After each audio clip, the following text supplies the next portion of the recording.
Hello and welcome to the Matt's Movie Review Saturday Conversation Show, an interview series where I talk to entertainment personalities, content creators, and filmmakers about their work and love of film. Today's guest is Marcus Pittman, filmmaker, entrepreneur, and founder and CEO of Loor, a streaming platform that allows monthly subscribers to spend their monthly subscription funding the movies and TV shows that they want to see. A fearless voice in conservative Christian entertainment and advocate for independent filmmakers and content creators, Marcus's passion to fund filmmakers' freedom is one to truly get behind. And for everyone out there, you can go now to Loor.tv, check out the platform, look at the shows or the movies that you'll want to put your hard-earned behind, and really get behind what I think is just an amazing platform and project here, Marcus, and you should be really commended for the work you've done here. And I thank you for that. And I thank you so much for joining me today. Oh, thanks for having me. So I was really curious in regards to yourself as a film fan, a film person. When you were younger, Marcus, what were the movies that you were watching as a kid? Do you think that kind of formed the taste that you have today? Do you remember what movies, what TV shows I you were a fan of? I remember I'm sorry, I have several moments like in the movie theater that resonated with me. I think that one, I think the first movie I ever saw in theaters was The Little Mermaid. Hmm. Um Back in late 80s. So I must have been 4 or 5 years old, but I remember going to see that. I remember going to see Home Alone in theaters. Um I remember I think the most significant movie I ever saw in theaters that I don't think has ever touched, like anything's ever come close, was the first Jurassic Park. Oh yeah. And that was the first PG-13 movie my dad let me watch. And I think I screamed at one point in watching the movie, and my dad said, "I'll never let you watch another movie at PG-13 if you do that again." but but that was, I mean, that was really what resonated with me. But I think like soon after, television became pretty significant, especially when I was in high school and college. I was one of the first to get a TiVo. Hmm. And I remember my mom thought it was a waste of money, and she was like, "Why'd you get this?" And then like I went off to work and came home from work, and she said, "This thing is great. I filled it up with Oprah already." So, so that was our first, DVR, and I was, into massive fan of like 24. Was one of the significant shows that I used to watch all the time, and just a lot of stuff on Adult Swim.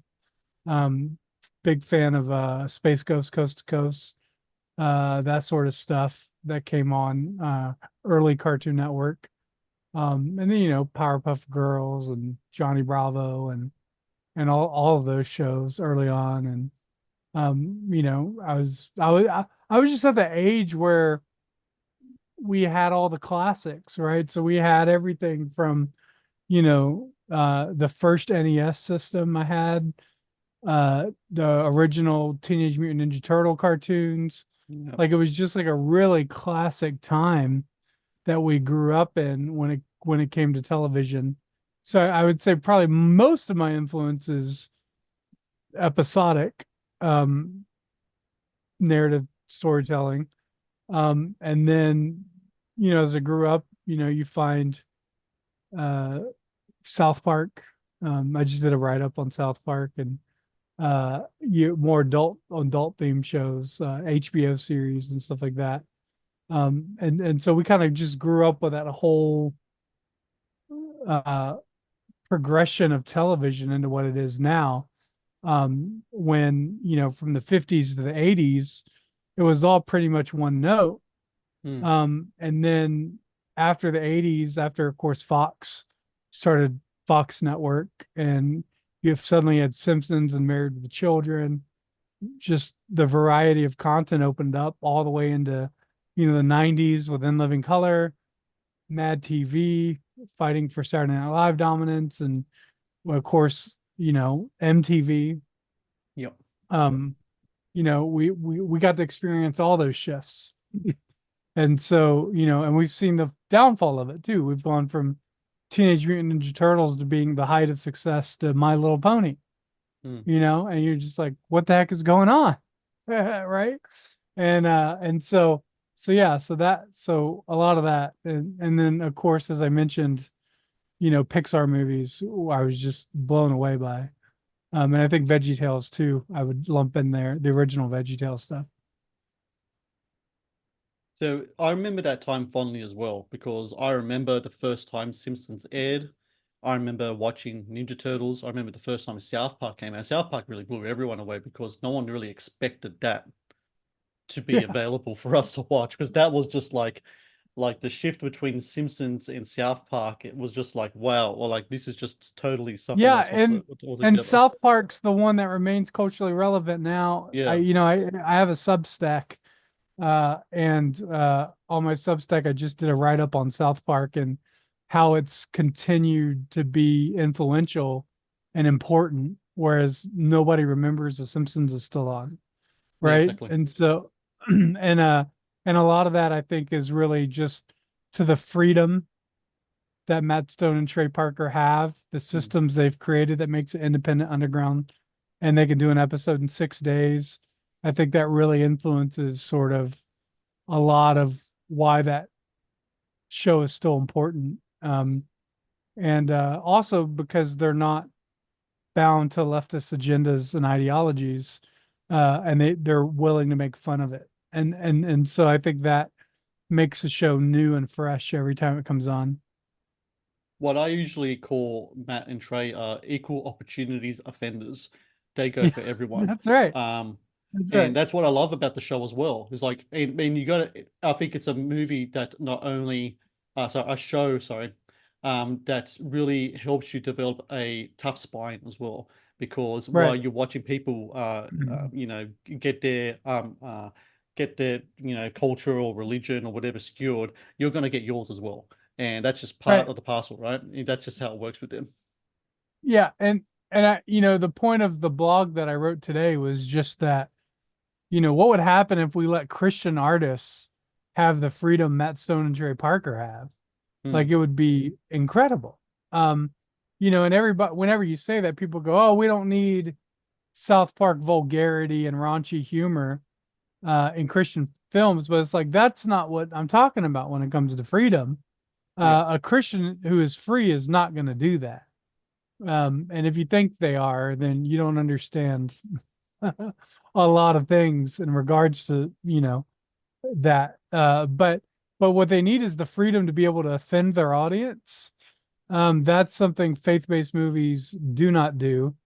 I was head of advertising for an agency that did PureFlix's marketing. We spent like a million and a half a month advertising movies to females and rom-coms and that sort of stuff. And like part of my job was like remove any guns that might show up in a trailer or Hmm. any violence that might be in a trailer. No matter how essential that is to the trailer, I had to remove it and recut it um, to because I didn't want to offend anybody. Um, and so we've just had this really tragic view of Christian films that's terrible and unoffensive, and it's created, an audience that doesn't recognize that it's okay to be offended when you watch content, um, Yep. and it's okay for a filmmaker to offend you and to use satire and comedy to point out the absurdity of some things that people believe. We've sort of embraced this false view of Christian niceness, Hmm. and that and that view of niceness has just infected all of our media and made it just no to where no one cares about it. It has zero cultural value at all. So Well, I remember I was reading a post from Matt Walsh, who's someone I follow over at the Daily Wire, and he was talking about how, being a Christian, it doesn't mean you have to be nice. It means you have to right. be charitable, you have to be forgiving, all these kind of things. But whoever said that you have to be nice? It's like, Yeah. and you have to I have to think like back. when Saint Peter and the apostles were spreading the gospel of Christ. Is like, did they ever like go into a town and go, "Excuse me, sir, well, is it okay if I just sit in this corner here and just just speak the word of God?" No, they went out into there and they knew that there was going to be hell coming towards them, but that didn't stop them Yeah. from doing what they had to do. Yeah, there's not a single faith-based movie character in any faith-based movie that would risk being crucified, Mm, right? Like none of them would be crucified. They're all too nice, they're all too kind. They never offend anybody. They might have troubles with their marriages or troubles raising their kids, but none of them are ever put in a dangerous position where the state would murder them, right? Like, or their friends would turn on them and have them, stoned to death in public. Like, there's never any no one is in a Christian film faces any of those consequences for what they believe. Maybe you might lose your job, you mm. know, but there's never like you don't ever have this sort of complex storytelling that results in, death, killing all the members of your family, any of like these real consequences that have been a consequence of being a Christian throughout all history. None of that is in Christian films. It's all sanitized and safe. When it comes to your progression into becoming a filmmaker, I something that I read which was interesting that it was during Bible camp. You had a Bible camp counselor. You pretty much said, "Look, we want to put something up for like our website or maybe it was the socials at the time." And they asked you, "Hey, can you like get a camera, start filming stuff, doing some interviews and such." Is that pretty much what kind of started for that? You're like Sean from Hot Ones, man. Well, no You wings did though. the deep dive research. Yeah, I actually have that camera. I went back maybe 10 years later and I got it. But uh so yeah, my first job doing any sort of film was at a summer camp, at a Bible camp. And uh I was a camp counselor the year before, and the second year the camp director said, "Hey, do you want to be do you want to be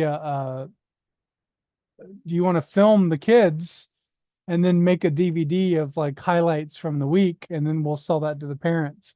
And I was Mhm. like, "Yeah, sure, that sounds great. I can do that." And uh that was my first video gig. I didn't know what I was doing. But I filmed every day. Uh I'd wake up first and go to bed last and film and edit every day. And the stuff I did was terrible. For the most part, it was really bad. Actually, all of it was really bad. But I took it to a local public school news state channel that we had, and they gave me an internship, and that's how I learned like actual video production and stuff, because they thought that what they saw there was good enough that I just needed to be taught the right things, and so that's what I did. That was how I got my first video production job. When it came to later on in life and you have your documentary Babies Are Still Murdered Here, um, when that is banned by Amazon, what does that what happens to you as an artist, as a person, when you face that kind of persecution as a Christian filmmaker, wanting to have the freedom to talk about a subject? I mean, it's a subject that's taboo, but one that's incredibly important. And while there are numerous films and documentaries in the abortion debate on the pro-choice side, which can get Mhm. distribution, awards, nomination, all Mhm. sorts of stuff. So many times when the pro-life side is brought forward, like I was remember speaking to the filmmakers of Unplanned from several years back, and they had their own problems with Amazon as well. When that Yeah. happens to you with your documentary, um, how much of a kind of like road to Damascus moment was that for you in regards to your journey as a filmmaker at that time and a Christian filmmaker at that in to boot? Yeah, well, when that happened, I spent a year making that movie. I got basically a 1 year salary to produce a film. This is the only time I've ever had a year to do like one thing really well. So Hmm. I thought the movie was really good. I still think it's a great movie, and it's for some reason YouTube hasn't canceled it, which I always thought was strange. But Amazon Prime did.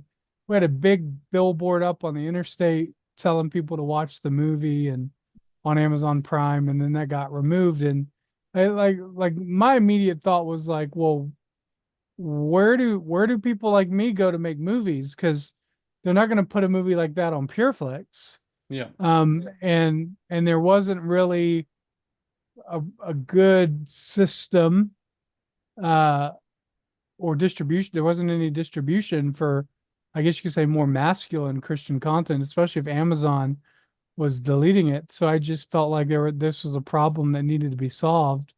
And that's how we started Lore. Please support Matt's movie reviews on Patreon. Get access to exclusive content, request movie reviews and top 10 lists, and help support my work. Please click on the Patreon link in the description below. I want to move to a little thing I like to call choose between two. It's a game that I like to play with my guests.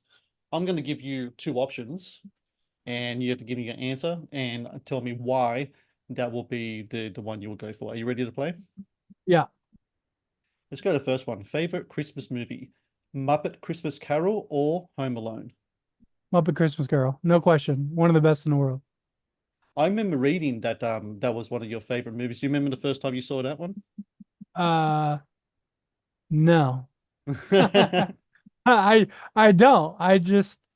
I probably saw it when I was a really young, but I don't think it was until it came to Disney Plus that I started Right. like watching it as a Muppet fan and reading Jim Henson's biography and just we actually have this right here. It says well, it says can we buy the Muppets today? Right.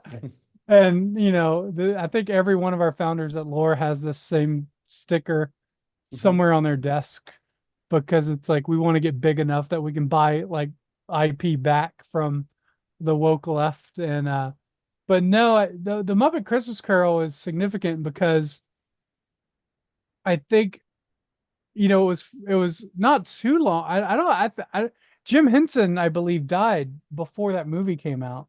Mm. And so that was, I believe, Frank Oz's first directorial debut. But I think it shows you a movie where one, they wanted to make something that would honor Jim. Um, but it also, I think it so fully understands and grasps how the Muppets work um, in the context of another original narrative. The Muppets aren't great for original IP. The original Muppet movie was fantastic. I mean, Muppets Take Manhattan, it's pretty great. But what they were really characters were really made for was like to parody other movies. So you have this like vast library of characters, whether it's like Kermit or Piggy or whatever, and they're capable of existing in any story. And there's such a wide range of characters that all these characters fits in some character because uh, uh such a um it's such a highly organized character mashup where every narrative character, there's only so many, right? But so they've made basically satires of all these characters and they can fit in any movie. And I think it was just so perfectly done with a Christmas Carol.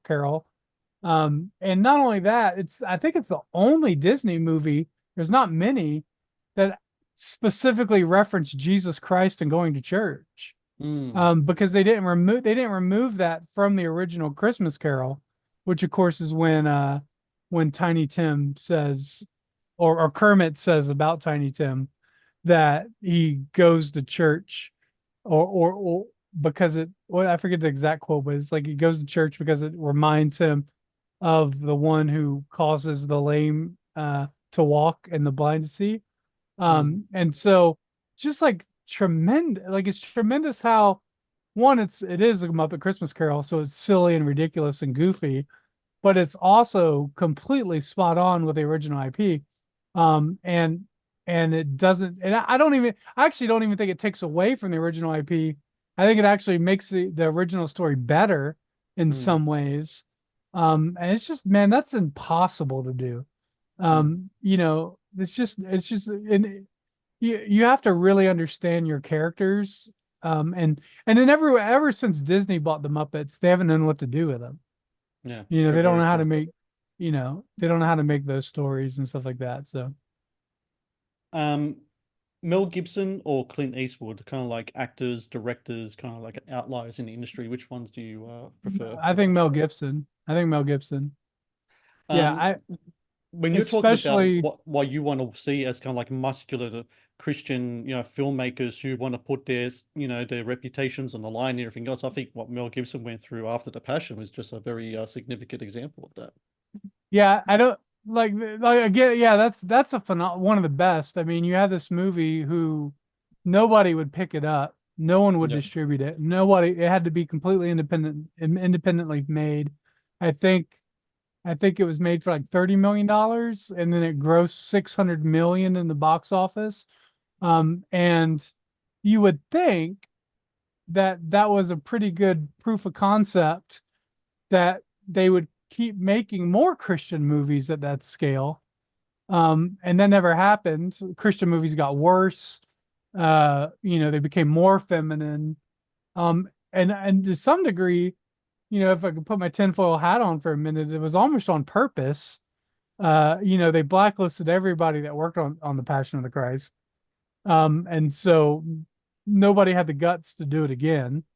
And then the faith-based movies, I think, were threatened with the idea that they could be so easily beaten by just making good movies that I think they doubled down and isolated and siloed their films as a way to not have to compete with Hollywood, right? We'll just be less than Hollywood, and then we don't have to worry about it, right? And so I don't know if that was on purpose or unintentional or the market just worked, but part of me just thinks that people just were very afraid of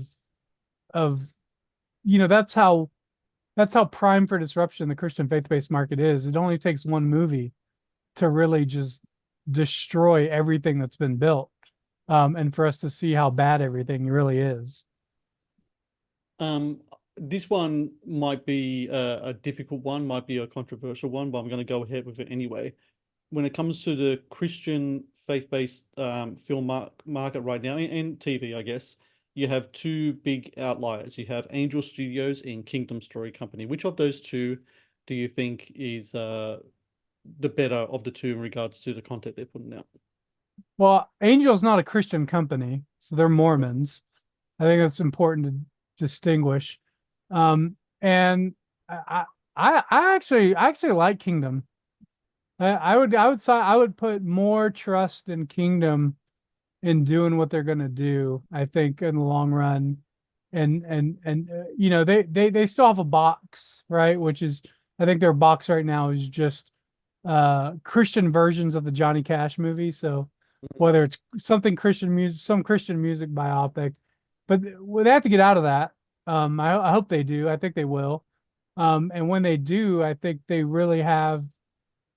really think they do have a desire to actually not make stupid faith-based films, and they're trying to change that step by step. Uh, and a lot of that we'll see what comes from the Wonder Project with their deal with Amazon. I think Kingdom is making content for that too. Mm-hmm. Or one of the Irwin brothers is running Kingdom, I believe. Yeah, and the other is running the Wonder Project. I might be wrong about that, but I think that's pretty accurate. And so we'll see what sort of that partnership does. My only concern, of course, with their workings with the Wonder Project is just, how many strings come attached with Amazon money, You're right. right? When you go and you get $100 million from Amazon, suddenly you're pro-union, right? You have to work within the confines of what Amazon will allow you to do.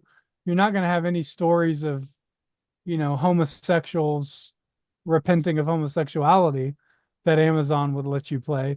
So I'm sure they have a lot of boundaries and stuff. So it'll be interesting what they can do within those confines that they've set them. I mean, they've taken the money, so they've placed it on themselves. So the only, they only have themselves to blame. But yeah, we'll see what happens with that. Last one. You're at the cinema. Popcorn or candy? Which of the two are you munching on when you're watching the film? Probably candy. What's your go-to? Uh, Reese's Pieces. Ah, that's the second time someone said that. Okay. Yeah. It's like a Y'all peanut. That's a peanut butter peanut. don't have those in Chocolate. Australia? I think we have them, but they're like at a very limited capacity here in Oh Australia. yeah, so it's basically an M&M, but the inside is Reese's peanut butter cup. Oh, okay, cool, So, awesome. That's a good one. I want to ask you about animation because you've talked about South Park. I know Pixar. You're a big fan of Pixar and what John Lasseter mhm. does and stuff over there. What's about animation filmmaking that really speaks to you when it comes to being a consumer or even like a filmmaker? What is it that a lot of animators do right that maybe the more live action stuff gets wrong? I think one of the things about animation is how clearly it most all animated projects, I mean at least all the good ones, started insanely low budget. Hmm. Like, are you talking about projects that are started in the garage and basements of people's homes? Even like Pixar they started making videos to sell computers, and the short features they started to make started winning Oscars for best short film or Hmm. best animated short film, right? And so, it was Steve Jobs. I was like, hey, maybe there's something more to it than just selling the computers that do the animation. What if we just made the movies? And so that was Pixar. I mean, you have VeggieTales was started because vegetables were the only shapes the computers could render because they didn't have Hmm. a lot of computers in terms of strength. They weren't very powerful. So, Phil Vischer started making vegetables there um, that way. And then when you look at like other classics, like South Park was just literal construction paper, stop motion. The first ones were. Now it's all done with computers, but initially it was literal construction paper they were making these shows out of. And I mean, and the Simpsons was really just a bumper at the beginning and end of the Tracey Ullman show, in between sketches. So a lot of these great IP and Rick and Morty was also, it's $1 billion franchise now. that that was started as just like a 5-minute cartoon that kind of went crazy on a website called Channel 101, which was a website before YouTube where animators would put up their own shorts they made at their home, right? So, um, just one of the things that animation does is it allows filmmakers to be able to tell whatever story they want for the same budget, right? So, for example, if I'm doing a rom or if I'm doing like a one piece or one scene room movie where the whole movie takes place in a grocery store or an office building. Um, that's one price. But if I want to turn it into like this science fiction special effects crazy sort of thing, that's a completely different production price now, right? Like, so the higher the more creative you are, and to some degree, the more expensive your budget. But with animation, the the 30 minute is the 30 minutes. You can place these characters in any scenes, and obviously the quality of the animation can scale up the price. But for the most part, you can put those characters in any place. They can do anything they want, and the price per episode is exactly the same. Hmm. And so that I think is it really gives uh, a sort of low budget creativity to storytelling that you don't get with movies and actual filmmaking. The actors are the same. The voice actors are the same. So there's just a lot of that's uh, pretty pretty impressive. But also, I think on a cultural scale, cartoons reach bigger and wider audiences than a typical film that's like PG-13 that's only going to reach that age group, or R, it's going to reach that age group. Whereas like a children's cartoons take, like, you're from Australia, Bluey, Mm, insanely popular in America. I imagine it's popular in Australia too, but it's very popular among adults, right? mm. So you have this sort of ability to create content that spans generations, in a way a movie or TV show can't do. And then the result of that, of course, is billions of dollars in merchandise and stuff like that. So The Matt's Movie Reviews YouTube channel is brought to you by TeePublic. TeePublic is the world's largest marketplace for independent creators to sell their work on the highest quality merchandise. With over 1.2 million designs, TeePublic is sure to have something you'll love. What is sometimes can be frustrating to me as a Christian, as a parent, is that I'm a believer in you know, looking at different types of mediums and stuff to try to get the Christ message through to my kids. I'm always trying to find ways to try to for that to happen. Kind of like getting having veggies in covered with chocolate in a sort of way, just like you just change a package but make sure the nutrition gets in there, right? And so many times I search for animation content, especially that is Christian, and there's hardly anything there. I know on Loor TV you got Barely Biblical, and I know that you are big on animation yourself. Is I hope that Loor TV might be able to find more content like animation content, whether it be a show or a movie or something like that, that's made for kids. Because, like you said, cartoons, animation, that cuts through in ways other things don't. Like, let's just look at the box office for this year, for example. A lot of people for the box office there, then comes Inside Out 2 and then Despicable Me 4 and billions, added right there alone. I mean, there's a reason why that is. It's something yeah, you could watch together as a family. It's something that parents can trust the children to see it.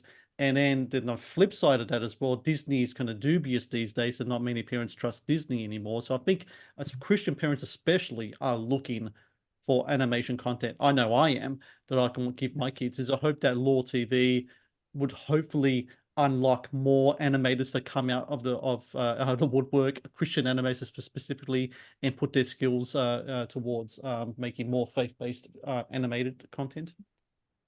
yeah. The I think animation is completely untapped in the Christian film industry, which is great, which is crazy because VeggieTales did so well.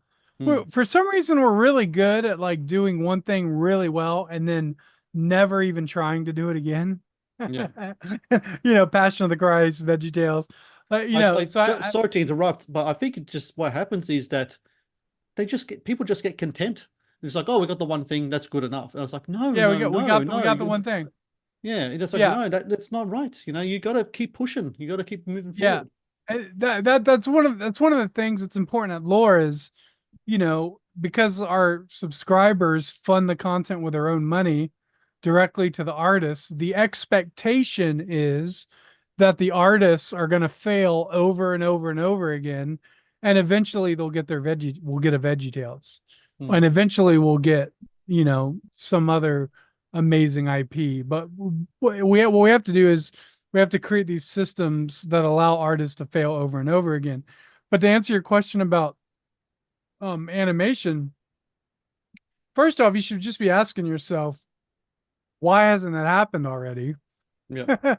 I think a lot of it is just Christian investors are so they're so jaded by terrible Christian movies that they don't want to invest or risk any money on anything, new, because they get told all the time, oh yeah, this is an edgy Christian project. It's not like the other ones.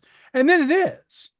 It's edgy because there was like a guy that threw a punch and hit another guy, right? Like, oh, that's not like most faith-based movies, but that's about it. And so the investors are sold this bill of goods. And what the investors are not sold is, hey, here's a process that's repeatable and scalable, and it's low risk. That's what no one's told. It's always just invest in this single movie or invest in that single movie. But in regards to animation, I think the Christian animation market is way bigger than we know. Yeah. And you know, it's not it's not going to come from Daily Wire making the Daily Wire version of Bluey with Mm, chinchillas. mm. That's unoriginal. Everybody sees through that. No one's excited about that. And also, Bluey is almost perfect. So why do we need a Daily Wire version of something? You know. So there's that.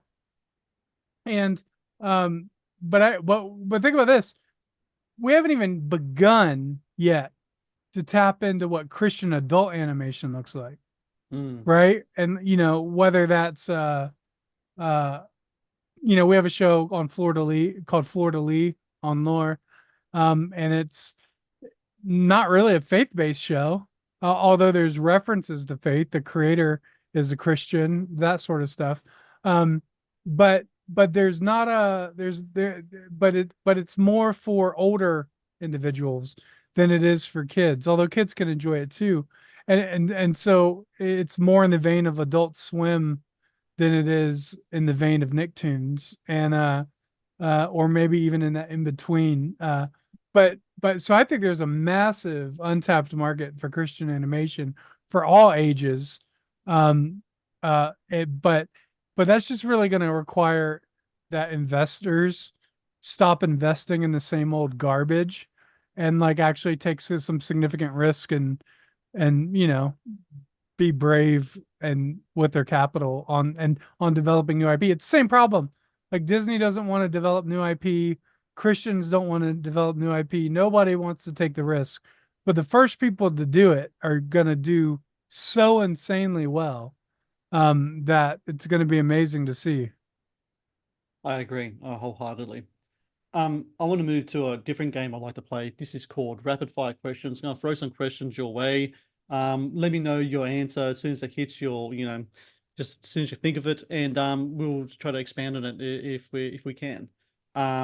So my first question is, what is your favorite Pixar movie? Monsters Incorporated. That movie is so good, and it's still great now. Like, I love watching that film, and we from this day, my whenever I get upset with my kids, I sing the song "Put That Thing Back." Also, God help me. You know the song that sings the song "Put That Thing Back" right now. Also, go help me, go help me, go help me. Hey, That's yeah. remember that. So I Yeah, always loved that movie. Yeah, I remember seeing that in the cinema. I remember, yeah, and it's still good now. I mean, that came out what, maybe 20 years ago or so now, I yeah. think. So what did you think of the sequel, the one where they're in a university? That was okay. It wasn't too bad. Nah. No, not for you. Nah, there's something special about the first 10 Pixar films. It's true.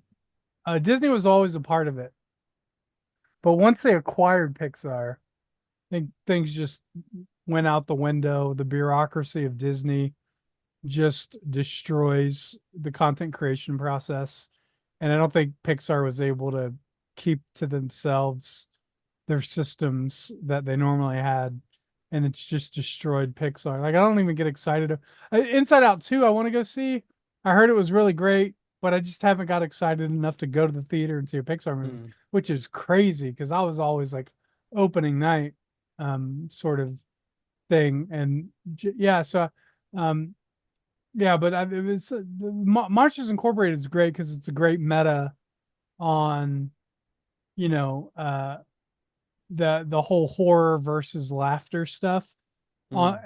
and on the movie industry too, right? So it's like, hey, these things are actually inherently more valuable and powerful than these other things that we typically do. The dark stuff, you know, it might appear that the dark stuff is making money, but ultimately, I think Pixar is telling a story too about family films in that context too, like the importance and value of family films, and with that scene too.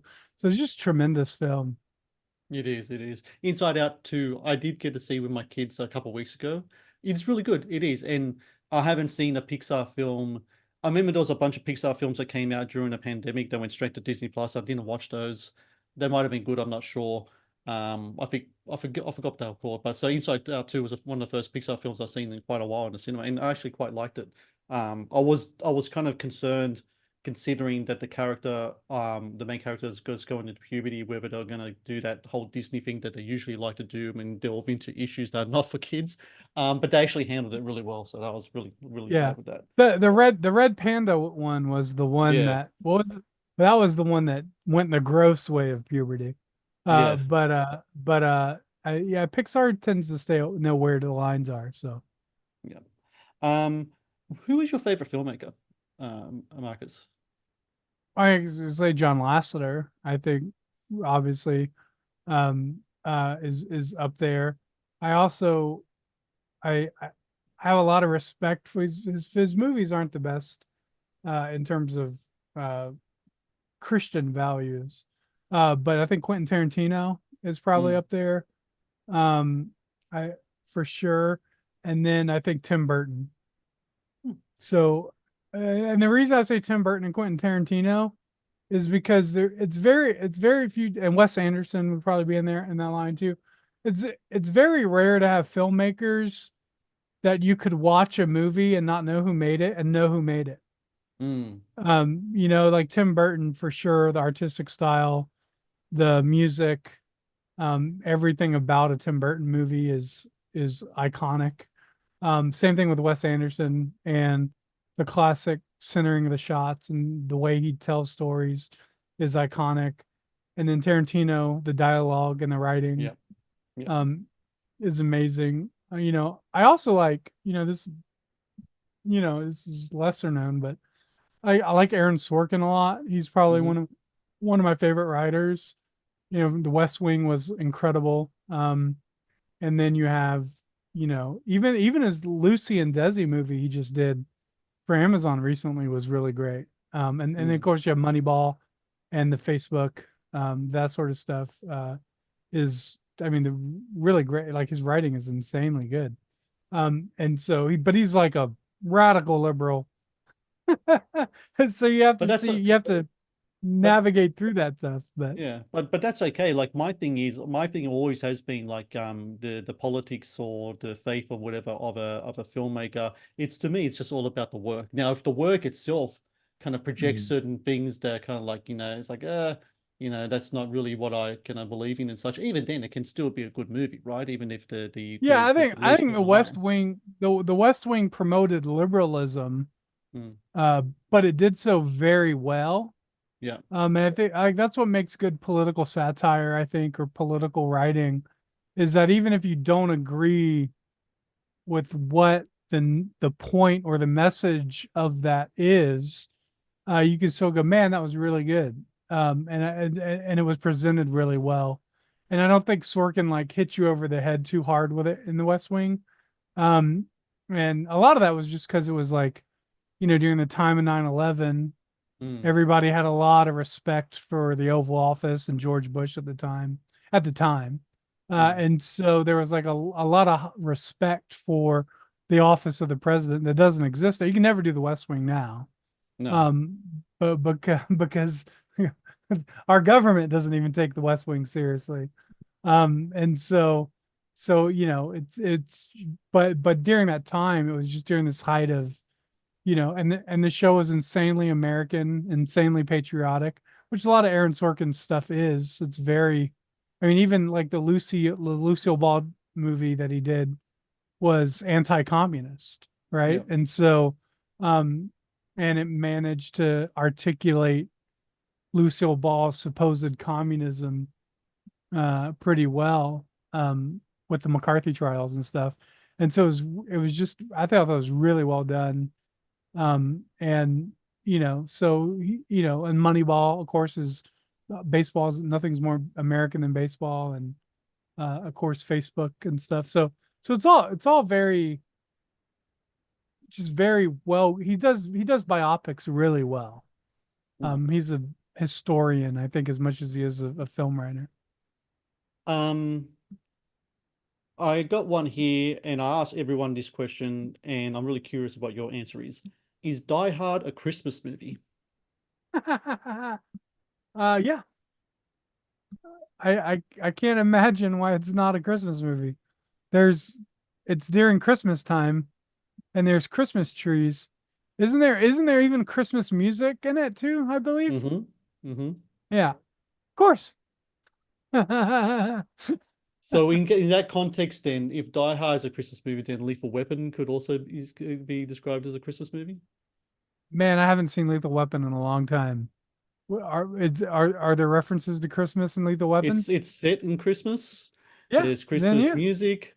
Don't forget Lethal Riggs, Martin Riggs is fighting coke dealers in a tree of Christmas trees. At the end, he's fighting Gary Oh Busey yeah, with yeah, yeah, Christmas lights yeah. in the Of course, background. yeah, of course it is. Yeah, of course. All right, all right. I'm being swayed. Like I was a firm no, and I've done a bunch of these now, and 95% of the answers I get is like yes. And I'm slowly getting swayed to the dark side here, Marcus. I don't know what's Yeah. happening to me anymore. All right, maybe I'll have to join the yes camp. Final one: pineapple on pizza. Yes or no? Oh yeah. Oh, really? That's a Yeah. very positive. Oh yeah. Yeah, yeah. Oh yeah. I think in fact that's probably the only thing my wife gets for pizza is pineapple and ham on pizza. She says the sweetness and the sauce go really well together. I tend to agree, so. It's interesting how when I ask people, it's a firm yes or a firm no. There's no, yeah, maybe you'll like it once in a while. It's like yes or no on there. And you are incorrect. It's no. All right, moving on to the final bit here.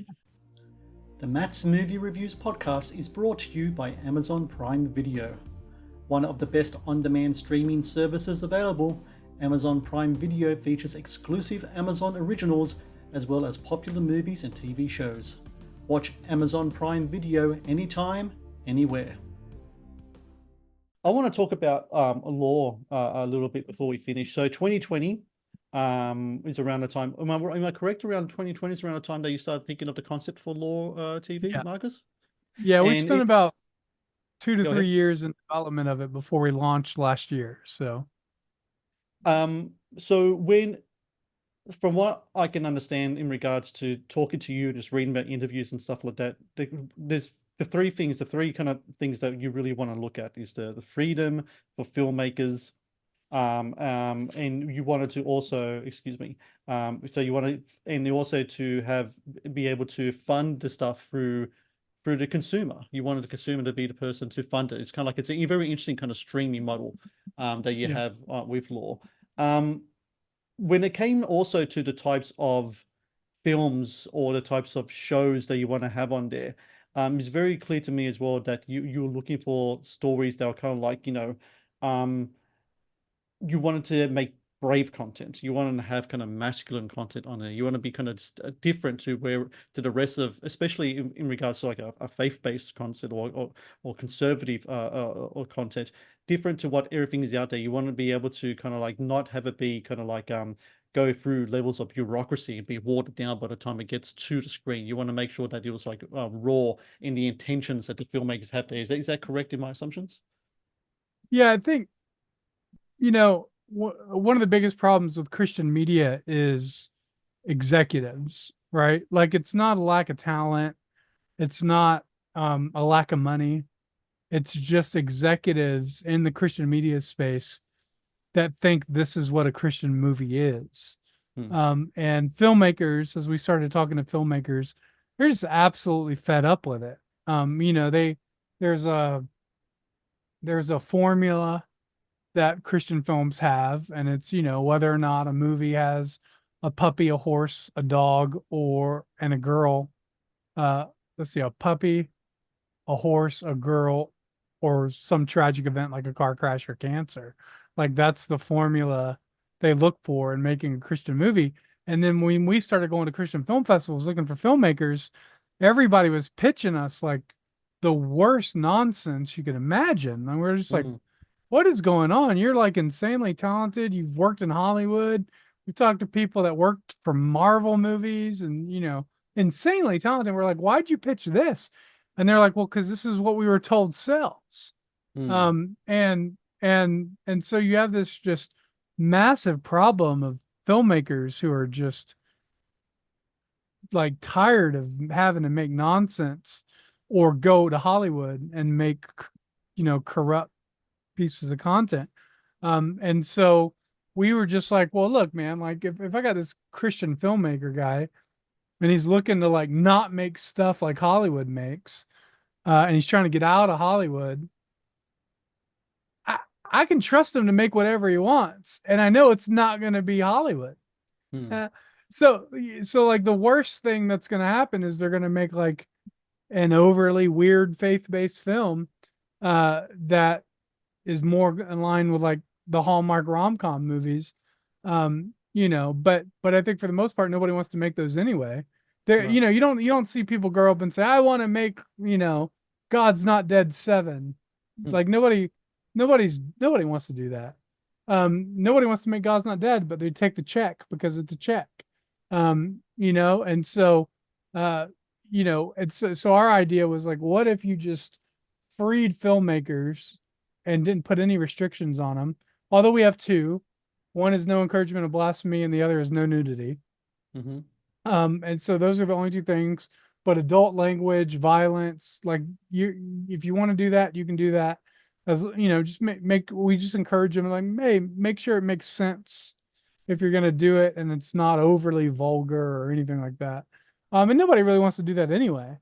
So to be honest, so we have those stipulations, but they've never really come up in a serious way where we had to be like, no.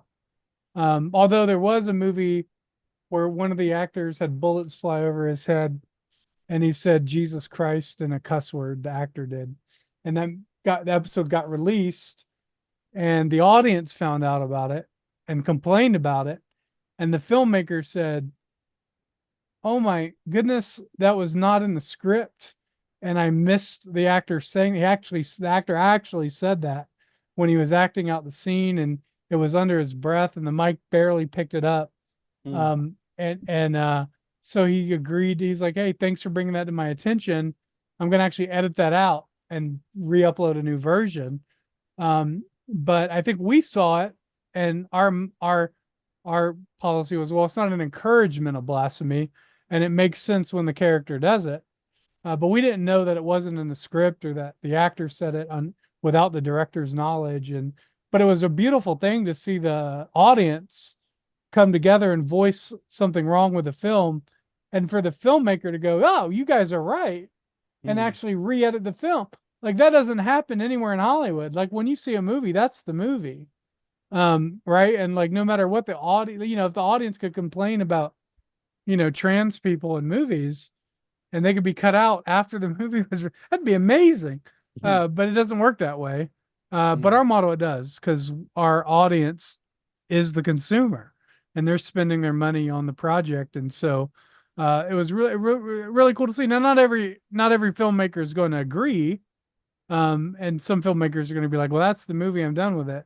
Mm-hmm. But I think too that the filmmaker kind of won some points and people are more willing to donate to his projects now, knowing that he takes criticism like that. And so it's helped build a following for him. Well, it's such an interesting platform, and it's a great way to get like independent filmmakers as well and content creators to get their stuff up because um I can't count how many times I talk to independent filmmakers and how distribution and getting their stuff out there is incredibly difficult. And I think something like Loor TV is a really great way to kind of like have people have the freedom to put out their content, especially the what you were looking for, the Christian, conservative but masculine, brave stories to go out there. And for everyone listening, Loor.tv, I really recommend everyone check it out. You do a free 7-day trial and then get in there and start funding all different. And the great thing is also is that it's all different types of stuff here. You got animation, you got comedy, you got sci-fi, you got a little horror, you got thriller stuff. It's all, it's like a whole mixed bag of different stuff. So variety, even though the principles behind the stuff is very accurate, the variety of stuff that's available is something that's very important as well, I think. Yeah, if you go and you spell it, you gotta spell it. It's LOOR.TV. And LOOR.tv. Yep. yeah, you go there, and I just encourage people just get the free trial, and then like stick with it for like 3 months, and just every week you get your subscription dollars back to you. So you pay per month, and then your subscription is divided up into 4 weeks. Every week you get to fund a new episode of whatever you want, and then over time, the more people that subscribe and stick with the platform, the faster and bigger budget projects we're able to fund every week. Our goal is to get to be able to fund $1 million in content a month. And so we need 100,000 subscribers to do that, which isn't a lot. Most streaming services have way more than 100,000. And so we're, it's not, you're in Australia, so nothing's globally matched. So you can watch everything. Everything's worldwide. Your platform's the same as everybody else's. And so feel free to just subscribe and start. You're funding the artists. It's not about me or the executives. It's about funding the artists. And so that's what you're doing. So once again, Loor TV, LOOR.tv. I'll also have the link in the show notes for this as well below, so people can check it out. Do the 7-day trial, stick it out for a few months, and really get behind this, because I think Marcus, what you've done here with Loor TV is a game changer. I really do, and I think it's really important that it's done. And Marcus Pittman, I thank you so very much for your time today. It's been a pleasure to talk to you. I really just have to encourage you to keep doing what you're doing. I think your voice is really needed out there, especially in the entertainment space and the Christian filmmaking space as well. So congrats to you, and thank you so much for your time and for your work. Thank you for having me. Thank you for watching the Matt's Movie Reviews channel. Please subscribe for more reviews, podcast interviews, and exclusive content.